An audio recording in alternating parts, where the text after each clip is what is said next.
మాట్లాడడానికి బిత్తిరి శెట్టి గారిని రావాల్సిందిగా కోరుతున్నాము. నమస్కారం సార్ అందరికీ, వేదిక మీద ఉన్న పెద్దలందరికీ, మా పాత్రికేయ మిత్రులందరికీ. బ్రహ్మానందం గారి పుట్టినరోజు సందర్భంగా ఏదన్నా కానుక ఇచ్చేటంత గొప్పోలం కాదు, ఆయన కాళ్ళకు దండం తప్ప. గురుగారు, వేదిక మీద చాలామంది కింగ్స్ ఉన్నారు. రఘు రామకృష్ణరాజు, రఘు రామ కృష్ణ, ఎన్ని పేర్లు సారు, అంత రైమింగ్. అక్కడి నుంచి మొదలు పెడితే బుచ్చిక్కు బుచ్చిక్ అన్నయ్య, అసలు మీ టైమింగు మేము ఒక్క 5 పైసల వంతు కూడా తీసుకోలేకపోయినాం. ఎల్బి శ్రీరామ్ గారు అసలు ఆయన కామెడీ ఎత్తుకొని పోతుంటే ఆ కామెడీ, అసలు మీ కాంబినేషన్ సార్. మేము మాకున్న బంధం ఏంటంటే మీతోనే. బ్రహ్మానందం గారు మా చేవెళ్ళలో ఒకసారి కనిపించింది అనమాట. ఒకసారి కాదు, ఎప్పటికి వారం వారం కనిపిస్తుండే. ఏం సార్ ఇక్కడ పోలీస్ స్టేషన్ పక్కన తిరుగుతున్నారు అంటే, ఆయన వాల్ పోస్టర్లు పోలీస్ స్టేషన్ గోడ మీదనే ఉంటుండే అనమాట. ఇప్పుడంటే సోషల్ మీడియాలో ట్రైలర్ చూసిపోతున్నాం, అప్పుడు వాల్ పోస్టర్లు చూసే పోతుండే. అక్కడ సార్ బొమ్మ ఉంటేనే, సార్ ఫోటో ఉంటేనే టాకీసులు ఉంటుంటాం మేము. ఏం లేకున్నా సరే సార్ బొమ్మ ఒకటి కనిపిస్తే అమ్మ నవ్వుకోవచ్చు అనిపోతుండే. సార్ మిమ్మల్ని బదలాం చేసిన 2-3 సార్లు నేను మా ఇంట్లో. మా పెళ్ళం అంటుండే, ఏం పోతావు సినిమాల్లో, మనమేమో వ్యవసాయ కుటుంబం, నువ్వు పోయి గంటల చేరితే ఇప్పటికే పిల్లలు అయ్యారు, 3 పిల్లలు, 1/4 డజన్ మంది పిల్లల్ని పెట్టుకొని చేను పని విడిచిపెట్టి నువ్వు సినిమాల్లో పోతాంటే, ఏదన్నా ఒక రోజు నాకు వస్తుంది అయల్లా బ్రహ్మానందం సార్ బయట వస్తే జనాలు ఫోటోలు దిగుతారు కదా, అట్లే నన్ను కూడా ఎగబడి దిగుతారే అని బదలాం చేసిన సార్. నిజంగా మీ అందరి ఆశీర్వాదం వల్ల ఫోటోలు అయితే దిగుతున్నారు. అయితే అసొంటి సార్ను మా ఇంటికి ఇన్వైట్ చేయాలనుకున్నా. ఒక ఇల్లు కొనుక్కున్న సార్ మీరు రావాలి అని అడిగేటంత ధైర్యం లేదు. మళ్ళా రచరవి నాలాంటి పిచ్చి రవులు చాలామంది ఉండొచ్చు, కానీ అడిగిన తమ్ముడు రచరవిని, తమ్మి వస్తాడా అంటే, ఎందుకు డార్లింగ్ నేను తోలుకొస్తా నీకు అన్నాడు గట్టిగా. నిజంగానే వట్టిగా నేను ఇగో ఏం లేదు సార్ నువ్వు కాళ్ళకు దండం పెట్టా అన్నాడు. అమ్మాయి ఇంత రెమ్యునరేషన్ తీసుకునేటోళ్ళు కూడా కాళ్ళకు దండం అంటే ఇంత పవర్ ఉంటుందా? మరి వంగితే చాలు, తగ్గేదే లేదా కదా. తగ్గి ఉంటే ఎన్నో పనులు అవుతాయి. నిజంగానే తగ్గేదేలే అంటే అల్లు అర్జున్ కుదిరింది, నాకు కుదరదు కదా, తగ్గాలి. పెయ్యి కూడా తగ్గించిన, అందుకే మళ్ళా పాదాభివందనాలు సార్. అంటే తగ్గి ఉంటే పోయేదేమన్నది. ఏ కమెడియన్ అయినా ఎవరైనా సరే సినిమా నటులు బ్యాలెన్స్ తప్పుతుంటారు. ఎవడో ఒకడు కులపోడు వస్తాడు, అన్నా నీ వెనక ఎంతమంది తెలుసా, నువ్వు రా అన్న మా దాంట్లో నువ్వు తోపన్నా అంటే పోయి అరే కొడుకున్నారా అంటాం. మా ఇంత తర్వాత చూసుకుంటే అమ్మ ఎవరు లేడేంద్రా, ఏడు పోయినరా జిందాబాద్ అమ్మా, ఇట్లా అవుతుంటుంది. అంటే బ్యాలెన్స్ తప్పకుండా, కాంట్రవర్సీ లేకుండా అది గురువు గారికి ఒక్కరికే సాధ్యం. అది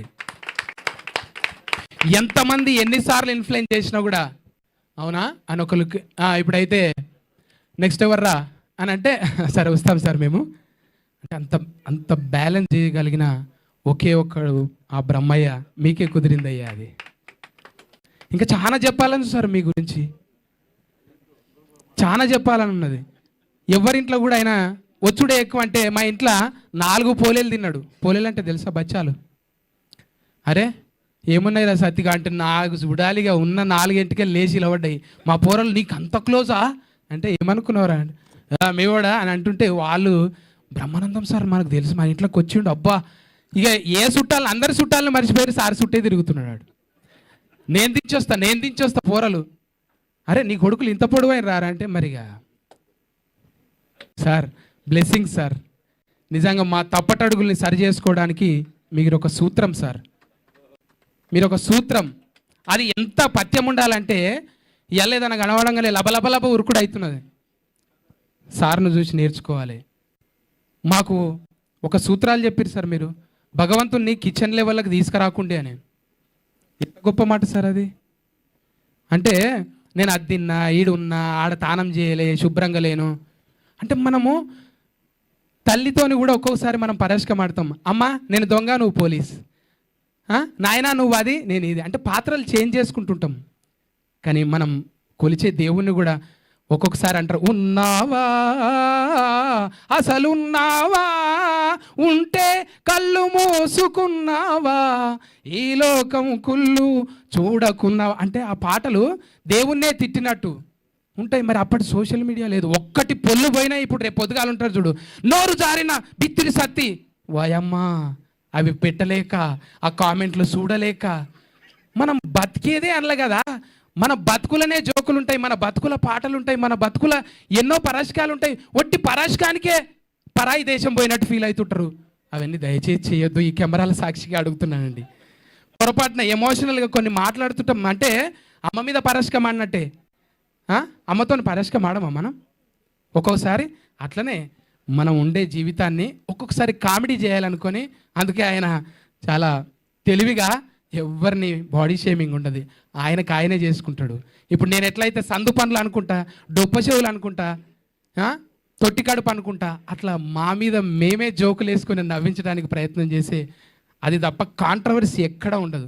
గురుగారిని ఆదర్శంగా తీసుకొని, గురుగారు మీకు నెంబర్ అనేది 70 అనేది ఒట్టిదే సార్, మీరు ఎన్ని తరాలు ఆ తరాలకు సరిపోయే మీరు కామెడీ బ్రహ్మ సార్.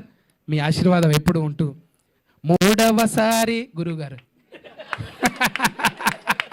ఇంకా మాట్లాడుకుంటూ పోతే ఎన్నిసార్లు అవుతుందో నాకే తెలియదు. గురువుగారు అంటే అన్నిసార్లు దగ్గరకు పోతే బ్లూటూత్ ఆన్ అవుతుంది, కొంచెమన్నా ఒక 5 పైసల మందమన్న నెత్తిలోకి వస్తుందేమని దగ్గరికి వచ్చుడు సార్.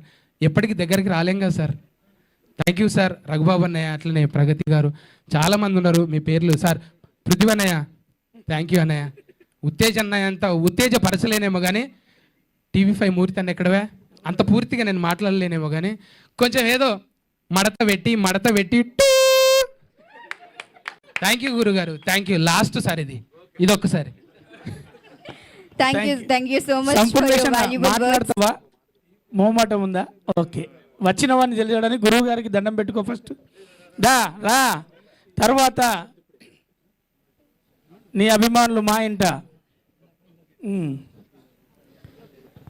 సంపన్న ఇంకా అయిపోతుందనే. ఓకే సంపన్న